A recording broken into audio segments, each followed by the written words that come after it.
20 minutes chrono pour détecter la présence de la grippe dans un organisme au lieu de 4 heures. Le dispositif mis en place actuellement au CHU de Grenoble doit permettre de désengorger les urgences en période d'épidémie.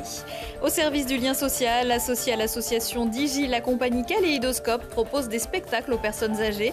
Et pour celles qui ne peuvent pas se déplacer, les artistes s'invitent à domicile.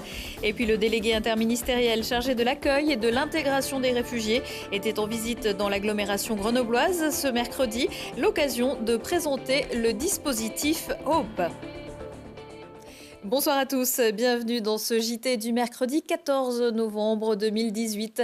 Toutes les heures à partir de 18h, l'essentiel de l'actualité du Grand Grenoble en moins de 10 minutes.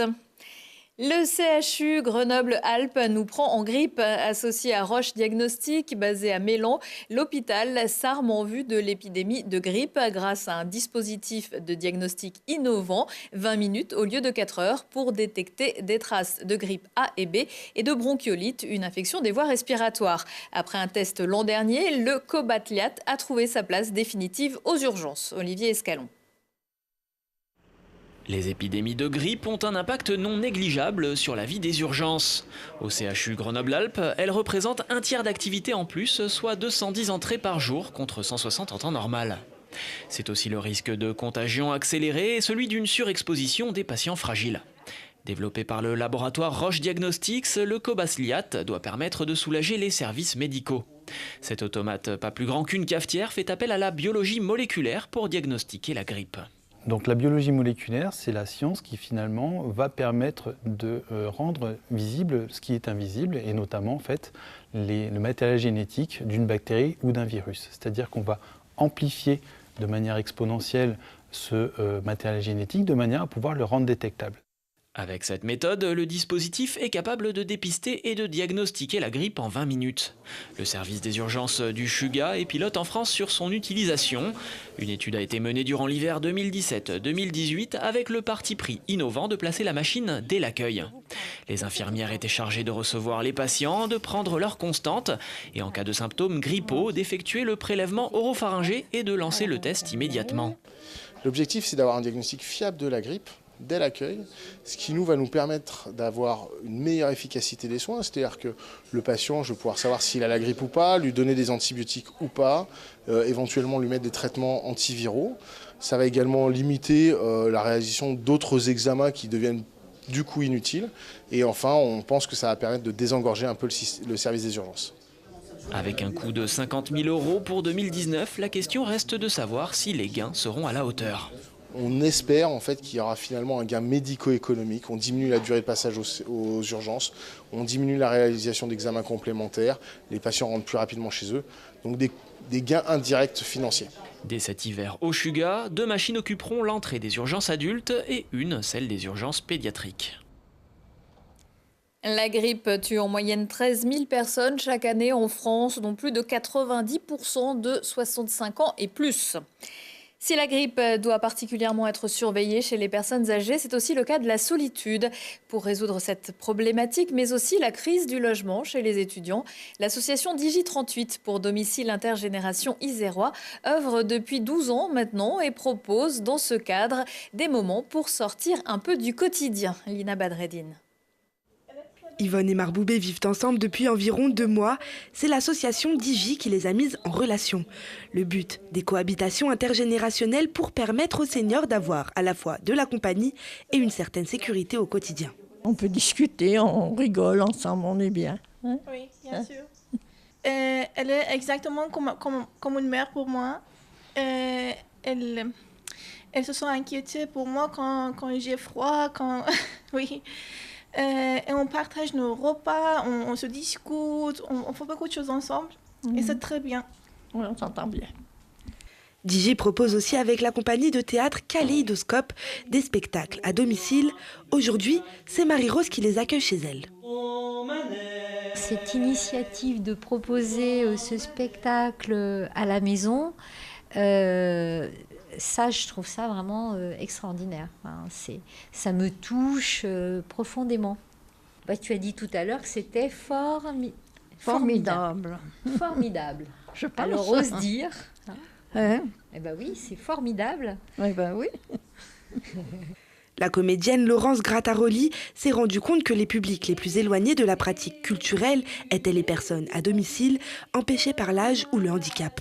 Digi permet de faire le lien entre la compagnie de théâtre et les personnes âgées faisant partie du dispositif. Alors ça crée ce qu'on adore, c'est-à-dire un vrai lien humain. On crée du lien social et on développe l'aller vers. On va à la rencontre puisqu'on ne connaît pas la personne, on ne connaît pas le lieu. Et le but, c'est de rentrer en contact, de la rencontrer. Et donc, ça crée ce que moi, je défends depuis tout le temps, le lien de l'humanité. Partager un moment festif ensemble, un après-midi, autour d'un cabaret, du théâtre et d'un goûter. C'est vraiment un échange entre les personnes et c'est vraiment un moment très très riche de partage. C'est plein d'émotions. En plus de toute cette opération de partage, un recueil de paroles de la personne qui accueille le spectacle est écrit pour laisser une trace indélébile de ces rencontres.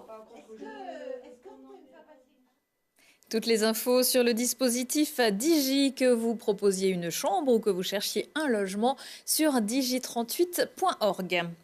HOPE, ça veut dire espoir en anglais. C'est aussi l'acronyme de hébergement, orientation, parcours vers l'emploi. Un dispositif qui est venu présenter aujourd'hui au centre AFPA de Pont-de-Claix le délégué interministériel chargé de l'accueil et de l'intégration des réfugiés. Chaque session accueille une quinzaine de réfugiés qui maîtrisent un minimum de français. Ici, les réfugiés viennent principalement d'Afghanistan, du Soudan, d'Érythrée ou de Syrie. Depuis la fin de la première session iséroise qui s'est achevée en août, 6 migrants sont toujours sous contrat d'un temps, dont un en CDI à Carrefour Saint-Égrève.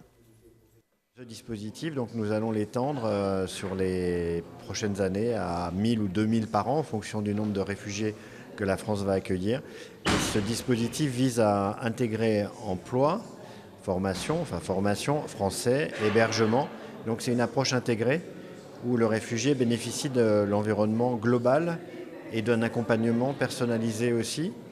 Je pense aux questions de santé, aux questions après comment ils vont se loger, parce que là, à l'AFPA, ils sont pris en charge, ils ont un hébergement, mais après, il faut organiser l'hébergement de droit commun. Donc voilà, c'est une approche qui est intéressante et qui permet aussi de mobiliser les entreprises dans l'intégration des réfugiés. Nous sommes là pour apprendre le français professionnel, pour mieux nous intégrer. Pendant ces 9 mois, 3 mois de formation théorique et 3 mois en alternance dans l'entreprise. Pendant ces 3 mois en alternance dans l'entreprise, nous allons pratiquer ce que nous avons appris les 3 derniers mois. Nous avons traversé des choses très difficiles et ça va vraiment nous permettre, tout cet emploi, d'oublier et de recommencer une autre vie pleine d'espoir et pleine d'avenir. La prochaine session commencera en décembre. Elle sera axée sur le BTP. En Isère, 380 personnes ont un statut de réfugié en situation légale. Demain, tous proprios ou presque, selon l'INSEE, l'Institut national de la statistique et des études économiques.